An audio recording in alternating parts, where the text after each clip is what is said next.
K R market ಭಾಗದಲ್ಲಿ ಅನಧಿಕೃತ ಕಟ್ಟಡಗಳ ತೆರವು ಕಾರ್ಯಾಚರಣೆಗೆ ಜಿಬಿ ಅಧಿಕಾರಿಗಳು ಮುಂದಾಗಿದ್ದಾರೆ. ಬೆಳಗ್ಗೆಯಿಂದ ಜೆಸಿಬಿ ಘರ್ಜಿಸಿದೆ.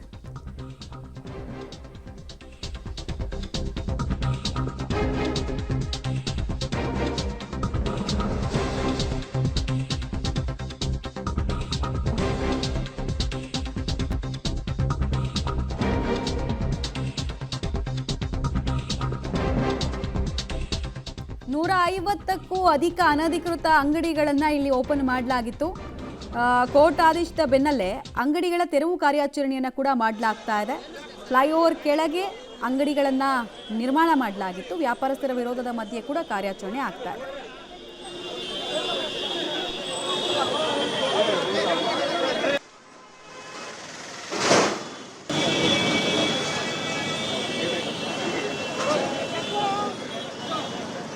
ಕೇಂದ್ರ ನಗರ ಪಾಲಿಕೆ ಆಯುಕ್ತರಂತ ಜಗದೀಶ್ ಸರ್ ನಮ್ಮ ಜೊತೆ ಇದ್ದಾರೆ. ಒಟ್ಟು ಎಷ್ಟು ಅಂಗಡಿಗಳ ತೆರವು ಕಾರ್ಯ ಸರ್? ಸುಮಾರು 150 ಅಂಗಡಿಗಳನ್ನು ಇವತ್ತು ತೆರವು ಮಾಡ್ತಾ ಇದ್ದೀವಿ.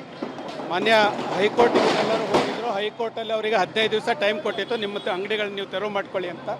ಆದರೆ ಅವ್ರು ತೆರವು ಮಾಡ್ಕೊಳ್ಳಿಲ್ಲ. ಹಾಗಾಗಿ ಇವತ್ತು ನಾವೇ ತೆರವು ಮಾಡ್ತೀವಿ ಸರ್. ತಮ್ಮ ಪಾಲಿಕೆ ವ್ಯಾಪ್ತಿಯಲ್ಲಿ ಶಿವಾಜಿನಗರದಲ್ಲಿ ನೋಡಿದ್ರೆ ಮಾಫಿಯಾ ಮಾಡ್ಕೊಂಡಿದ್ದು ಆ ಮಾದರಿಯಲ್ಲಿ ಏನಾದರೂ ಇಲ್ಲಿತ್ತ ಸರ್? ಸುಮಾರು 150 ಅಂಗಡಿಗಳು ಯಾರು ಓನರು ಏನು ಅಂತ ಗೊತ್ತಾ, ಅಥವಾ ಬಾಡಿಗೆಗೆ ಬಿಟ್ಟು ದಂಧೆ ಮಾಡ್ತಾ ಇದ್ರಂತ? ಮಾಫಿಯಾನೇ ಇಲ್ಲೆಲ್ಲರೂ ಸಹ ಇದನ್ನೇ ಕನ್ಸ್ಟ್ರಕ್ಷನ್ ಮಾಡೋದು, ಬಾಡಿಗೆಗೆ ಬಿಡೋದು, ಇದೆಲ್ಲ ಕೆಲಸವನ್ನು ಮಾಡ್ತಾ ಇದ್ದಾರೆ.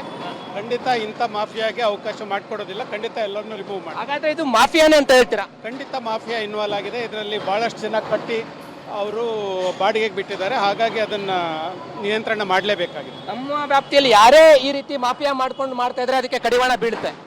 ಯಾರೇ ಎಷ್ಟೇ ಪ್ರಭಾವಿಗಳಾಗಿದ್ರು ಸಹ ಇಂಥದನ್ನು ನೋಡಿಕೊಂಡು ಸುಮ್ಮನೆ ಇರೋದಿಲ್ಲ. ಕೇಂದ್ರ ನಗರ ಪಾಲಿಕೆ ವ್ಯಾಪ್ತಿಯಲ್ಲಿ ಇವನ್ನೆಲ್ಲವನ್ನ ರಿಮೂವ್ ಮಾಡಿ. ಇದು ಕೇಂದ್ರ ನಗರ ಪಾಲಿಕೆ ಆಯುಕ್ತರಾದಂತಹ ಜಗದೀಶ್ ಅವರು ಹೇಳ್ತಾ ಇರುವಂತದ್ದು. ಇದೊಂದು ಮಾಫಿಯಾ, ಇದಕ್ಕೆ ಕಡಿವಾಣ ಹಾಕುವಂತ ಕೆಲಸ ಮಾಡ್ತೀವಿ. ಯಾರೋ ಕಟ್ಬಿಟ್ಟು ಬಾಡಿಗೆ ಕೊಡುವಂತ ಕೆಲಸ ಆಗ್ತಾ ಇತ್ತು, ಹಾಗಾಗಿ ಅದನ್ನ ತೆರವು ಮಾಡುವಂತ ಕೆಲಸ ಮಾಡಿದೀವಿ ಅಂತೇಳಿ ಹೇಳ್ತಾ ಇದ್ದಾರೆ. ಕ್ಯಾಮರಾ ಪರ್ಸನ್ ಯಶವಂತ್ ಜೊತೆ ಲೋಕೇಶ್ ಕೊಡದಲ್ಲ, ಪಬ್ಲಿಕ್ ಟಿವಿ, ಬೆಂಗಳೂರು.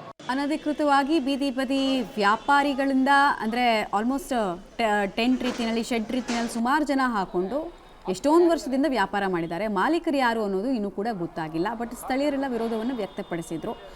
ಕೇಳಿದ್ರೆ ನಾವು ಜಿಬಿ ಅಧಿಕಾರಿಗಳ ಗಮನಕ್ಕೆ ತಂದೆ ಮಾಡ್ತಾ ಇದ್ವಿ ಅಂತೆಲ್ಲ ಹೇಳಿದಾರಂತೆ.